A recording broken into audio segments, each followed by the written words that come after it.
Kalau cuacanya buruk ya kita nggak melaut, tapi misalkan kayak sekarang ini kan musim sebenarnya sudah musim timur, tapi masih ada baratnya karena nggak menentu. Jadi sekarang cuaca tidak menentu. Tidak menentu. Kalau orang lain bilang pancaroba ya. Alat tangkapnya tadi bisa satu atau lebih ya sebagai bentuk adaptasi dengan cuaca. Ada jaring, ada bubu tuh perangkap ya. Bubunya katanya sering hilang juga, enggak? Nah, itu yang menjadi kendala utama itu kami seperti itu. Iya. Kami tabur jaring karena memang menghindari cuaca buruk, jadi kami tinggal. Ya besokan kami ambil, ternyata sudah hilang. Jaringnya apa bubunya? Ya kadang jaring, kadang bubu juga. Hilang sama. Bisnis sama siapa itu Pak kira-kira? Ya, itu. Terus kemudian ya kami ingin janganlah laut-laut ini mulai ditutup, dipetak-petak, diprivasi, untuk tidak bisa masuk.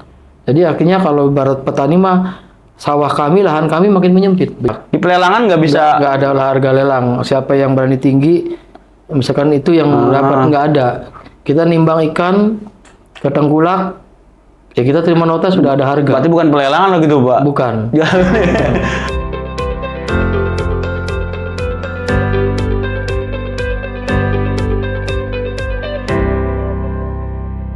Baik, kesempatan bincang-bincang santai hari ini kita akan berbincang-bincang dengan Pak Jaih selaku Ketua KNTI Kabupaten Tangerang. Benar Pak ya? Kabupaten Pak ya? Bukan kota? Kabupaten. Oke. Nama lengkapnya apa Pak? Pak Jaih atau apa? Sujaih. Sujaih. Ya, kita biasanya manggilnya Pak Jaih. Beliau tinggal di Kampung Dadap. Tapi beliau ini aslinya dari Indramayu Pak ya? Indramayu. Sejak kapan Pak ke Dadap? 35 tahun yang lalu. Seperti apa Pak Dadap 35 tahun lalu itu Pak? Dulu kami mengalami penggusuran dari Muara Karang itu. Muara Karang itu di Jakarta Utara. Di situ kami mencari lokasi tempat untuk singgah. Saat itu mungkin ada sekitar 200 kepala keluarga yang terkena penggusuran PLTU dan perumahan elit di Muara Karang, Jakarta Utara. Sebagian kami ada yang ke Cilincing, Jakarta Utara juga, Kalibaru juga. Menyebar berarti ya? Ya, menyebar. Nah, pada awalnya sekitar 90-an lah. Sebagian besar ke Muara Dadap. Jadi berarti dari Muara Karang ya? Iya. Itu apa asli dari kecil dari situ Pak? Atau dari daerah lain Bapak asalnya? Dari kecil di Kalibaru. Kalibaru? Iya. Oh iya. Terus 35 tahun lalu pindah ke Dadap ya? Iya. Dulu seperti apa Dadap itu Pak? Tanah kosong atau hutan atau gimana? Awalnya kami mungkin gelombang yang berikutnya. Karena saat itu kami nggak langsung ke Dadap, ikut teman-teman yang sekarang ada di duluan ke Dadap, tapi kami ke Kalibaru. Di Kalibaru pun sama mengalami penggusuran, akhirnya kami menyatu lagi di Dadap.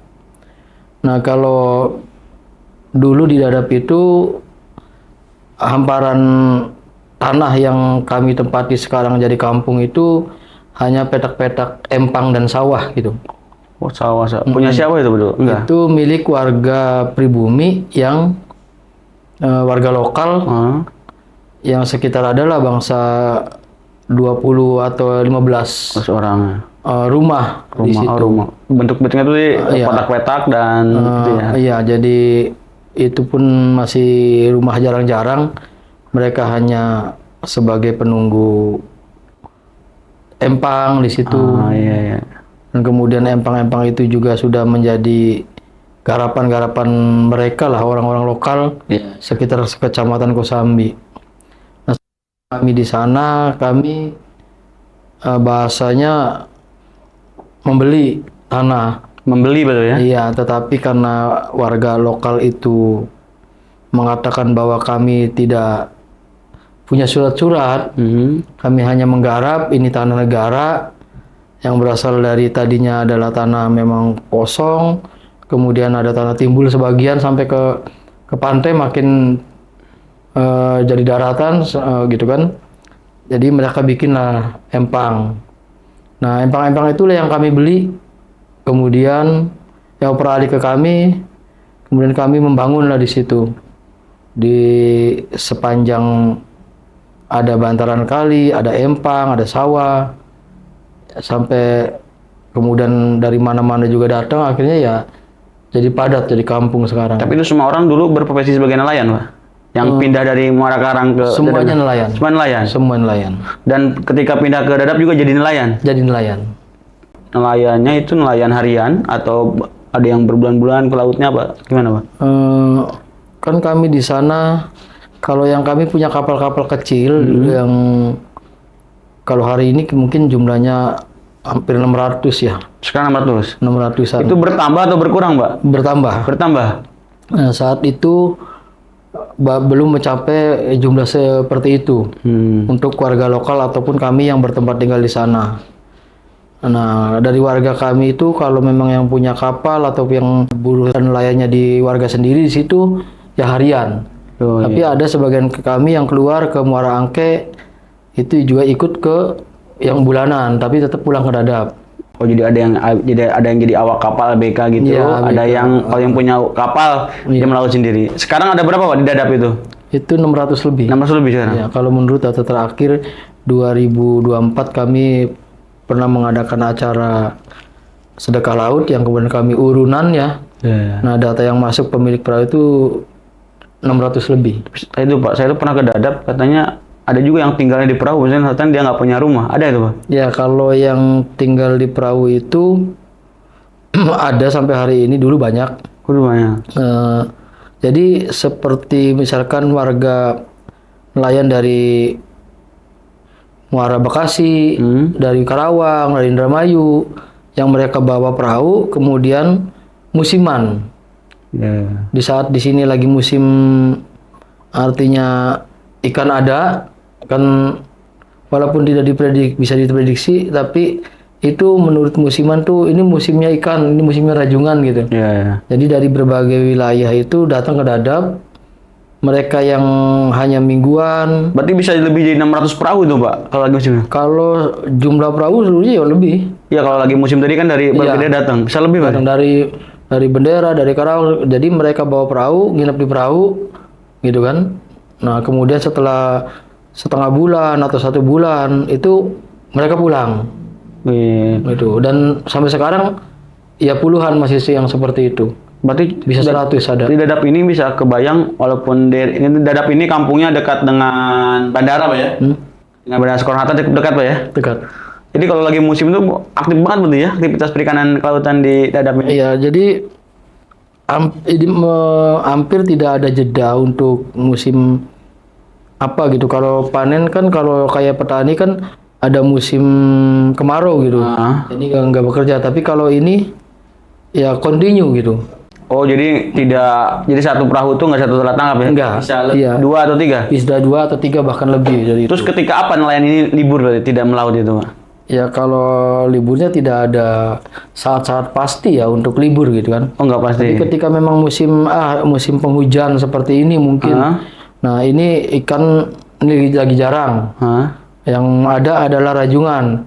Maka kita mengganti alat tangkapnya itu. Oke. Dengan jaring rajungan, kemudian alat tangkap ikan semacam bubu, ini kita simpen dulu. Ganti alat tangkap berarti. Iya. Itu salah bentuk nelayan beradaptasi berarti dengan cuaca dengan mengganti alat tangkapnya. Menyesuaikan dengan kondisi di alamnya atau di lingkungannya lagi. Karena ada apa? Musim angin barat, Iya. angin timur. Kalau kata bahasa nelayan itu baratan atau timuran. Nah, itu berubah-berubah Alat tangkapnya. Iya. Itu bentuk dari nelayan beradaptasi kurang lebih ya. Beradaptasi untuk bagaimana kita tetap tidak ada masa-masa yang libur gitu. Kalau libur apa resikonya, Pak? Kalau libur ya risikonya ya ya tadi Tidak ada pendapatan. pendapatan tidak ada. Bahkan yang ada pengeluaran lebih besar. Karena ketika kita diprediksi ini ada saat-saat agak kosong gitu kan. Kita perbaiki perahu, Iya. perbaiki alat gitu. Jadi ya kegiatannya nyaris tidak pernah terhenti gitu, rutin karena Kalau cuacanya sangat buruk, Pak, melaut gak nelayan-nelayan Tangerang ini kan? ya enggak, paling kalau bahasa nelayan kita colongan ya, artinya ngintip-ngintip cuaca. Kalau cuacanya buruk ya kita nggak melaut, tapi misalkan kayak sekarang ini kan musim sebenarnya sudah musim timur, tapi masih ada Baratnya. Baratnya karena nggak menentu. Jadi Atau sekarang cuaca tidak menentu. tidak menentu. Kalau orang nelayan bilang pancaroba ya. Dampaknya apa ke nelayan? Nah, dampaknya itu tadi kita tidak bisa secara rutin waktunya tepat. Biasanya misalkan kalau musim yang cuacanya bisa diprediksi kita berangkat pagi, Pagi ya. pulang sore. Tapi karena pagi ini cuacanya nggak bagus, sering terjadi pengarak. Pengarak itu badai di pergantian waktu gitu. Kalau nggak pagi menjelang subuh, itu menjelang maghrib ada angin badai gitu. Nah kita curi-curi waktu, kita tabur dulu jaring di waktu teduh, terus kita buru-buru pulang karena nanti akan ada angin lah. Secara alami kami sudah bisa memprediksi bahwa akan ada angin atau gelombang gitu. Oh, berarti beradaptasinya dengan cara biasanya kan nelayan ke laut, cuaca, iya. ke laut, tebar jaring, dari tungguin di lautnya. Kalau ini karena cuaca buruk, Ditinggal. tebar jaring, Ditinggal. tinggal. Berarti secara ongkos berbeda dong, Mbak? Ya 2 kali lipat ya. Iya, asalnya cuma 2 kali PP, ini jadi 2 kali PP berarti? Iya 2 kali PP. Tapi itu Pak, apa namanya? Kalau lagi musim seperti ini nih, kan susah nih. Ikannya naik gak harganya? Kalau harga ikan ya jarang naiknya. Nggak ada selisih 1.000-2.000 gitu? Ya ada saja kalau ketika memang kita juga kan mungkin tergantung pasar orang kota ya. Iya, iya. Karena ikan itu kita langsung bawa ke pelelangan. Kalau memang lagi agak kosong di pasar, kalau lagi pada dapat kan banyak. Nggak, itu di pelelangan tuh ikannya dilelang atau dibeli dipasarin. sama tengkulak? Ada yang dibeli sama tengkulak, ada yang dibawa langsung ke pelelangan. Ada juga yang memang tengkulaknya ketemu juga sama nelayan di pelelangan gitu. Saya nanya satu Pak, yang nentuin harga ikan siapa Pak? Yang nentuin harga ikan Nelayan atau siapa? tengkulak. Tengkulak? Iya, Oh iya. tengkulak. Apa kesepakatan? Tidak. Tidak? Sepihak berarti? Sepihak. Jadi yang menentukan harga ikan itu sepihak? Iya. Dari si tengkulak itu? Tengkulak. Di pelelangan nggak bisa? Nggak ada harga lelang. Siapa yang berani tinggi, misalkan itu yang dapat, nggak ada. Kita nimbang ikan ke tengkulak, ya kita terima nota sudah ada harga. Berarti bukan pelelangan loh gitu Pak? Bukan. Berarti nggak ada tempat pelelangan nggak ada? Nggak ada, adanya pasar ikan. Pasar ikan berarti kan? Kalau lelang kan ibaratnya ikan taruh nelayan, orang-orang pada nawar-nawar. Ini enggak berarti kan? Enggak. Jadi di pasar pun memang kita tawar-menawar dengan pembeli. Itu pembelinya konsumen lah. Atau juga memang orang-orang yang beli banyak untuk dijual kembali. Tadi ngomong soal cuaca, Pak. Kira-kira yang paling parah itu 2 tahun ke belakang atau 5 tahun ke belakang atau berapa? Kira-kira yang mengalami seperti ini? Ya, atau emang dari dulu kayak gitu? Enggak, kayaknya kami rasa ya sekitar 2 tahun atau sampai 3 tahun berjalan lah ya. Itu kalau dulu kami bisa mengalami ada musim timur, kami tahu bahwa harus waktunya kapan kami melaut. Kemudian ikan yang didapat itu ikan apa-apa gitu. Nah kalau sekarang ini kayaknya sudah nggak ada musim timur, nggak ada musim barat. Perubahan cuacanya ini nggak menentu. Nelayan nyebutnya apa? Pancaroba ya? Pancaroba. Bukan perubahan iklim, bukan? Bukan.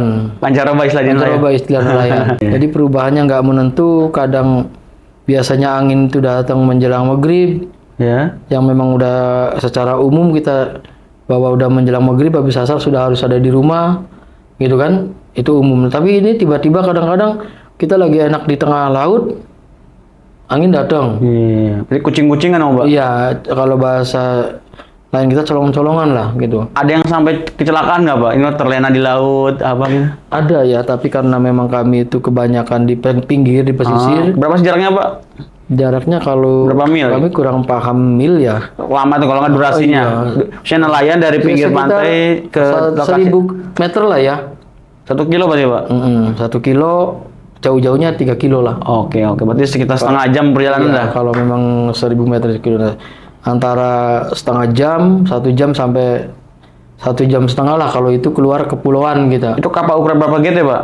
3 GT ke bawah kalau kami di sana umumnya. Alat tangkapnya tadi bisa 1 atau lebih ya sebagai bentuk adaptasi dengan cuaca. Ada jaring, ada bubu tuh perangkap ya. Bubunya katanya sering hilang juga enggak? Nah itu yang menjadi kendala utama itu kami seperti itu. Iya. Kami tabur jaring karena memang menghindari cuaca buruk, jadi kami tinggal. Ya besokan kami ambil ternyata sudah hilang. Jaringnya apa bubunya? Ya kadang jaring kadang bubu juga. Hilang sama.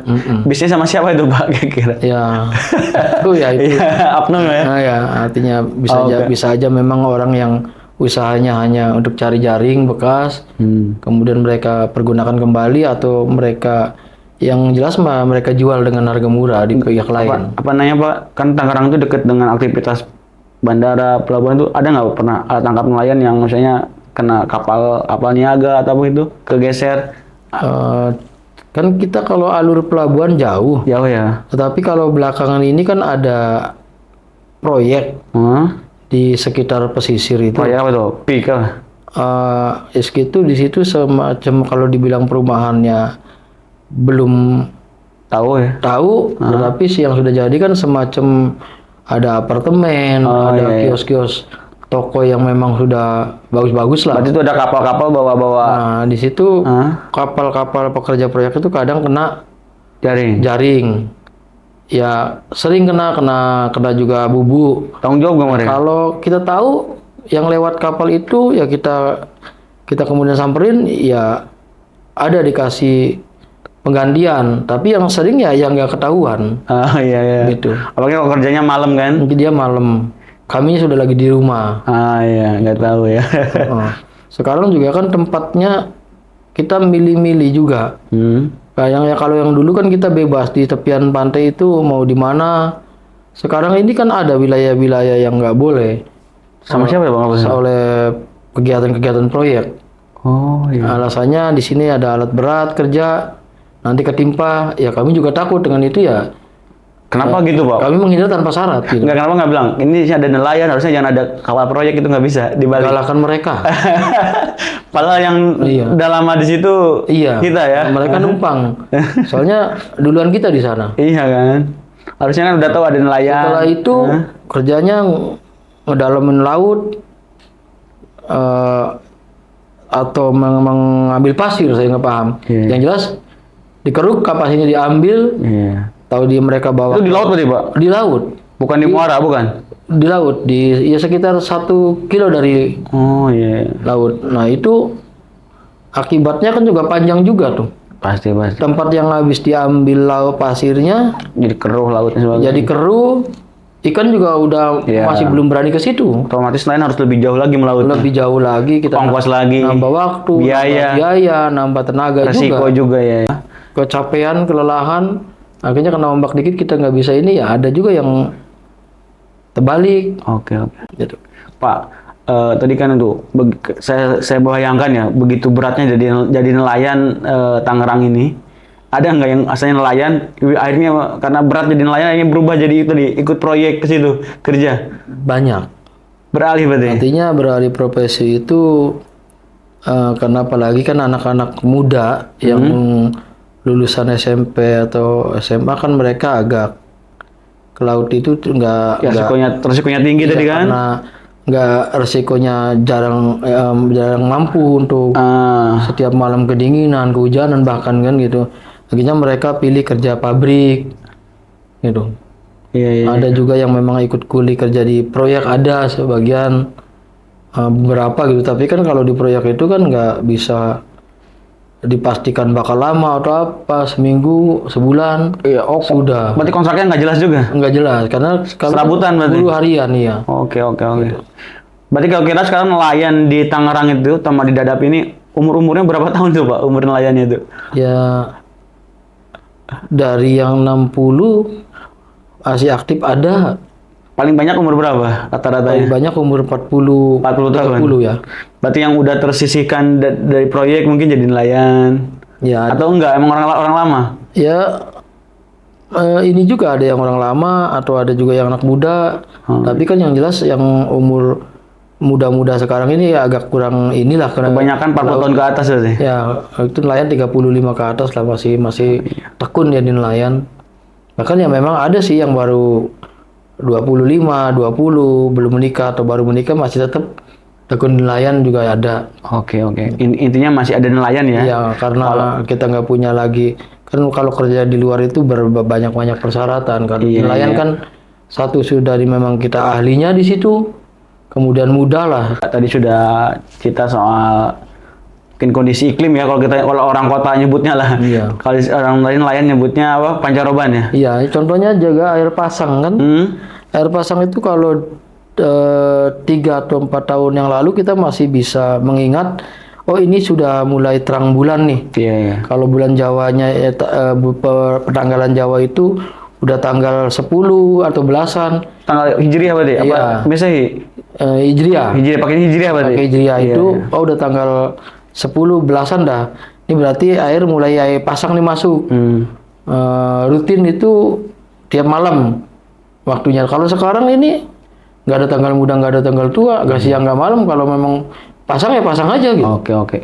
Terus Pak, tadi kan di laut gitu. Kita udah banyak cerita sama di laut kurang lebih. Kita teman-teman bisa membaca juga buku Rembuk Iklim Pesisir yang bisa diunduh di website KNTI. Itu lengkap bagaimana dampak iklim begini.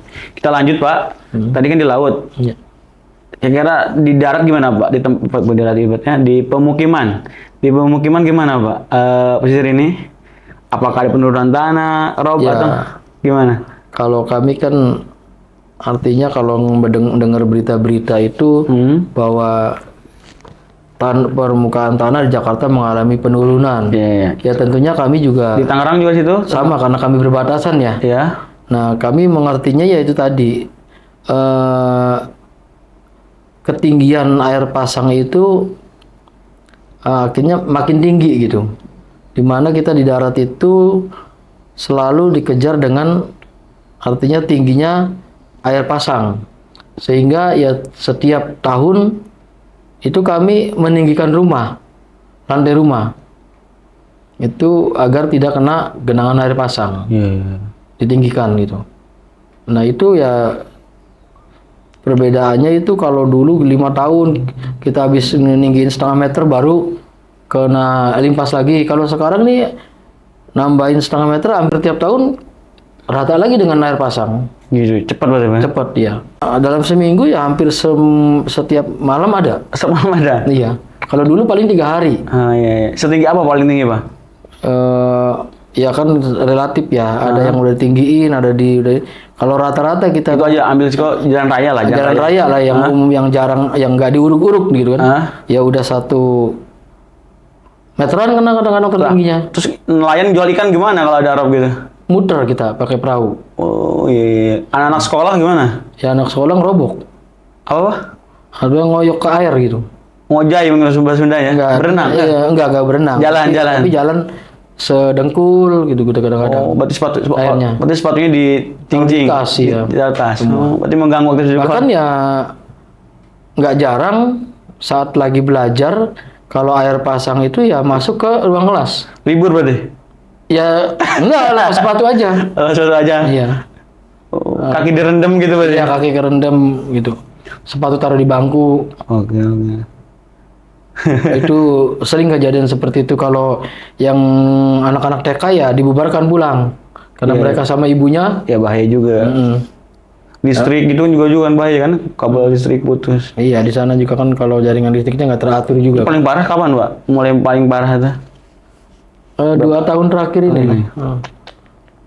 Kalau sekarang kan apa ya ditambah lagi kan air musim hujan. Jadi hampir setiap hari ada genangan di kampung kami. Oke Pak. Pak, mungkin sudah tergambar ya bagaimana kondisi nelayan baik di laut maupun di permukimannya ya Pak. Keinginan para anggota KNT di Tangerang, mungkin kita awali itu Pak, tentang di laut itu seperti apa Pak? Keinginan nelayan anggota KNTI terkait dengan tadi berbagai persoalan di laut itu harapan seperti apa? Ya kalau kita berharap kalau berharap kepada siapa nih? Ya pemerintah lah. Kepada pemerintah lah setidaknya ya. Kalau berharap ke pemerintah mungkin pemerintah untuk merubah musim sama nahan angin dan badai nggak bisa kan? Iya. Tetapi setidaknya di kami itu di sana ada ruang tangkap yang memang nyaman, terhalang dari badai besar gitu atau angin gede atau ombak gede karena memang di sekitar di dalam kepulauan.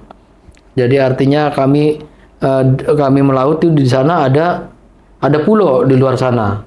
Nah, yang kami berharap Apa ya namanya, Pak? ada Pulau Undrus, ada Bidadari, Oh, ada itu. Pulau Cipir, ada pulau banyak lah ya di Kepulauan Seribu. Keinginannya diizinkan. Keinginannya wilayah-wilayah itu sudahlah tidak lagi menjadi zona-zona terlarang buat nelayan atau juga dibikin untuk proyek-proyek lain lah seperti sekarang terus berjalan. Yang pada akhirnya kan ruang tangkap nelayan ini makin menyempit bahkan tidak ada. Oke, berarti keinginannya ada zona aman buat nelayan melakukan nelayan kecil ini ya. Iya. Tadi Bapak bilang 3 GT ke bawah malah ya. Ya, karena Heeh. yang kalau kita dari 2000 tahun 2000 aja masih banyak ruang-ruang yang kita bisa singgahi untuk menabur jaring atau pasang alat tangkap bubu atau bahkan mancing gitu kan.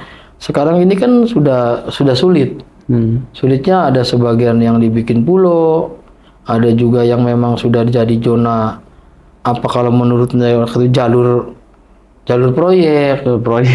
Bahkan kami kan kalau sekarang mau menepi ke pantai itu ke pesisir pantai sulit. Dilarang. Karena itu sudah jadi kawasan terbuka yang Privat berarti. tertutup. Artinya, privat. Nah.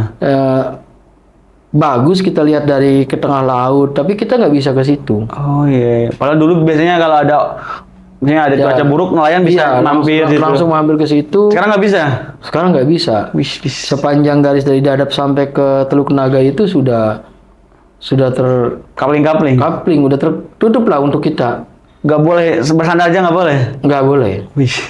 Nggak boleh kan. Nah, kemudian kalau mau ya itulah harapan kami sudahlah ruang-ruang di laut ini ya kalaupun ada hal-hal lain untuk kepentingan lain ya sekiranya dipikirkanlah nelayan-nelayan tradisional ini. Oke. Karena kami ini kan nelayan kecil yang ada di pinggir yang kemudian tidak bisa pula menjangkau lautan yang lepas keluar pulau. Ya kan keterbatasan tadi. Iya, benar. Oke. Karena kan pulau-pulau memang kami seneng loh pulau-pulau yang ada itu buat kami berlindung dari gelombang, dari angin atau bahkan kami nyandar lebih dekat ke pulau. Tapi nggak seperti pulau yang sekarang pulau buatan orang-orang itu proyek. Proyek yang sekarang pulau itu kan dulu lumbung ikannya nelayan di situ. Tempatnya di situ sekarang kan udah jadi pulau. Sementara pulau itu juga nggak ada pohon, nggak ada apa gitu kan. Atau nggak ada api-api lah bahasa orang kita. Mangrove ya. Yang baru api-api ya. Yang memang tempatnya ikan-ikan ngumpul. Sekarang udah nggak ada. Nggak ada. Bahkan beton semua. Iya, pulau itu kita bersandar aja nggak boleh. Oh iya. Itu jadi banyak lah ruang. Oh jadi jangankan nelayan ya, ikan aja bersandar nggak bisa sekarang. Nggak bisa, nggak betah kayaknya. Iya, bahan proyek semua yang ada. Ada lagi Pak yang disampaikan terkait dengan persoalan di laut? Ya, harapannya itu kepada pemerintah setiap ada pembangunan apapun itu yang mungkin bukan ranah ataupun bukan kepentingan nelayan, tetapi sesungguhnya adanya di wilayah adat nelayan gitu ya di laut, di pesisir. Sekiranya nelayan pertama diajak untuk dilibatkan berunding apa yang bakal terjadi dampaknya. Terus kemudian yang kami ingin janganlah laut-laut ini mulai ditutup, dipetak-petak, diprivasi untuk tidak bisa masuk. Jadi akhirnya kalau barat petani mah sawah kami, lahan kami makin menyempit begitu. Oke Pak. Oke Pak. Terakhir Pak. Ya. Terkait dengan persoalan di pemukiman nelayan tadi. Nah, kira-kira apa sih Pak? 1 atau 2 harapan atau rekomendasi usulan dari nelayan yang tinggal di pemukiman atau terkait dengan permukiman kampung nelayan? Ya, kami warga nelayan Dadap yang memang belakangan ini 10 tahun terakhir kami selalu digonjang-ganjing dengan berita penggusuran, bahkan tawaran penggusuran gitu kan. Sesungguhnya kami sebenarnya nggak mau meninggalkan kampung Dadap karena kampung itu enak buat tempat tinggal, sarana ke laut nggak jauh, kemudian juga memang itu warisan dari nenek moyang kami ya sebagai kampung nelayan. Saya pengen kebijakan pemerintah kampung-kampung nelayan, kampung-kampung pesisir ini terus dilestarikan gitu. Oke. Kemudian khusus di Dadap kami juga ingin ada campur tangan pemerintah dalam memenuhi hajat nelayan seperti infrastrukturnya gitu. Adanya pelelangan ikan, adanya pelabuhan yang strategis untuk kami bersandar gitu kan. Atau juga sarana lainnya seperti pengedokan. Kemarin itu, Pak, kemarin nggak diajuin sebagai kampung kampung merah putih nelayan itu? Iya, sudah. Tapi ternyata sama dinas kan, nggak? kami pernah dengan ya pemerakarsa proyek dam lah, contohnya ada dam pantai gitu kan. Nah kami tidak pernah merasa keberatan ada dam karena memang salah satunya katanya kan untuk nahan rob atau juga abrasi. Iya, iya. Nah, kami senang berarti kami nggak kena banjir dan nggak kena rob. Tetapi kan sarana lainnya seperti tambatan perahu yang menyulitkan karena ketinggian dam. Iya, pakai bambu itu ya. Iya, naik pakai tangga. Kemudian nyaris tidak ada tempat pengedokan perahu nelayan-nelayan kecil itu. Oke. Itu ya pengennya kami dipikirkan oleh pihak-pihak yang ini kalau memang tidak membuatkan pengedokan ya pengedokan yang ada ya jangan ditutup. Tapi sekarang ini kami udah terlambat ngomong jangan ditutup sudah kan. Udah ketutup semua. Berarti pas ngedesain nggak ngajak nelayan, Pak? Padahal sebelum mulai proyek kami sudah berunding dan kami sudah meminta itu. Ngomongnya ada tapi sampai hari ini tidak ada. Oke. Pak, sekarang KNTI Tangerang udah di mana aja, Pak? Selain di Dadap ya? KNTI Tangerang alhamdulillah karena di Tangerang itu hanya sekitar 5 kecamatan yang memiliki pantai atau pesisir atau juga warganya yang sebagai nelayan gitu. Di Kecamatan Kosambi itu kebetulan hanya ada di Desa Dadap karena di muara Sungai Tahangnya sudah tertutup, lautnya kalinya ditutup, nelayannya juga tergusur. Udah mati lah nelayannya. Sudah tidak ada nelayan, nyaris nggak ada kehidupan nelayan di sana. Itu untuk Kecamatan Kosambi. Nah, alhamdulillah di Teluk Naga KNTI ada di sana, di Tanjung Pasir. Bahkan di 2 desa yaitu Lemo. Di Teluk Naga itu. Kalau di Pakuaji ada di Desa Keramat. KNTI. Kemudian di Desa Pagedangan. Di sana ada, kemudian di Desa Keronjo. Udah menyebar KNTI, Pak ya? Ya, alhamdulillah. Alhamdulillah di semua kecamatan pesisir atau Tangerang Utara sudah ada lah ya. Sudah ada. Oke. Ya mudah-mudahan makin kuat persatunya ke depan, Pak. Amin. Pak Jai. Mudah-mudahan apa yang kita sampaikan ini bisa nyampe, Pak ya. Atau bisa menggugah rekan-rekan yang menyaksikan YouTube ini. Sehingga nanti bisa bergotong royong. Berarti terbuka, Pak ya, kalau ada yang ngajak diskusi, penelitian. Siap. Teman-teman KNTI ini. Baik. Iya. Nah, sebelum akhiri, Pak, kita ada itu bagusnya, Pak. Ada namanya, jawab cepat, Pak. Jadi gini, jawab cepat, bisa gini. Saya sebut Indramayu, nah Bapak jawabnya Indah, gitu. Atau bisa saya sebut Sukabumi, Bapak jawab jauh. Nah, nanti saya kasih 5, Pak ya. Siap. Oke. Yang pertama, nelayan. Maju. Oke. Perikanan. Sejahtera. Tangerang. Membangun. Menteri KKP. Nggak nengok-nengok ke Dadap. Prabowo. Bagus. Oke, gitu. Baik, terima kasih Pak Jai atas waktunya. Mudah-mudahan sehat selalu. Salam buat teman-teman KNTI Tangerang. Begitu rekan-rekan semua dari kami. Assalamualaikum warahmatullahi wabarakatuh. Waalaikumsalam warahmatullahi wabarakatuh.